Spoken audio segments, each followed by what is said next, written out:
अस्सलाम वालेकुम प्यारे प्यारे व्यूअर्स।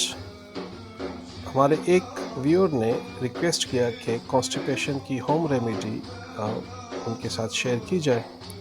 तो चले आप सबके लिए कॉन्स्टिपेशन की होम रेमेडी लेके हाजिर हुआ हूँ। क्वार्टर टी स्पून सौंफ ली, ठीक है, उसको एक कप में हमने डाल लिया। उसके बाद जनाब क्वार्टर टी स्पून हमने ज़ीरा लिया, उसको भी हमने एक कप में शामिल कर लिया। और जनाब इसके बाद इसमें हम बॉइल्ड वाटर डालेंगे। ये लीजिए एक कप हमने बॉइल्ड वाटर, इसमें गर्म पानी आएगा, पानी आप गर्म कर लीजिए या केटल में गर्म कर लीजिए, इस तरह आप इसमें शामिल कर लीजिए। ठीक है, ये हमारे व्यूअर थे, उन्होंने कमेंट बॉक्स में रिक्वेस्ट की कि कब से निजात की रेमेडी, कोई होम रेमेडी शेयर की जाए। तो मैंने कहा कि चले आप सबकी खिदमत में अर्ज़ कर दूँ।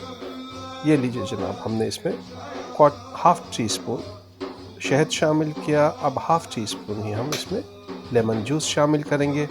ये दोनों असेंशियल नहीं है, ये सिर्फ इसमें इसका जो टेस्ट है उसको बेहतर बनाने के लिए। ठीक है, इसके बाद जनाब हम इसमें एक इलायची लीजिए हमने शामिल कर दी, फ्लेवर के लिए, खुशबू के लिए। इसके बाद जनाब हम इसको मिक्स कर लेंगे अच्छी तरह। इंशाल्लाह आप इसको इस्तेमाल करें, दिन में किसी वक्त भी एक दफ़ा आप इसको पिए बना के, और विद इन एन आवर इंशाल्लाह आपका कब्ज़ दूर हो जाएगा। इसको 2 से 5 मिनट हम इसका अर्क निकलने के लिए इसको छोड़ के रखेंगे। लीजिए जनाब, हम इसको दोबारा से मिक्स कर लेते हैं। ये लीजिए हमने मिक्स कर लिया। अब जनाब सबसे आखिर में इसको हम छलनी लेके इसको छान लेंगे। ये लीजिए जनाब, हम इसको छानना शुरू करते हैं ताकि इसके सौंफ वगैरह सब अज्जा बाहर रह जाएं, सिर्फ हमारे पास पानी रह जाए। ठीक है, ये हमने इसका अर्क जो है वो एक कप में निकाल लिया। जनाब इसको आप इस्तेमाल, अल्लाह तबारक व तआला ने चाहा तो इंशाल्लाह 1 घंटे के अंदर अंदर आपका कब्ज़ इंशाल्लाह दूर हो जाएगा।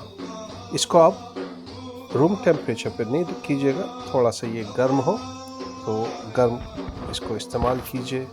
ठीक है, ये लीजिए जनाब, आपकी ये होम रेमेडी कब से कॉन्स्टिपेशन से निजात की हाजिर खिदमत है।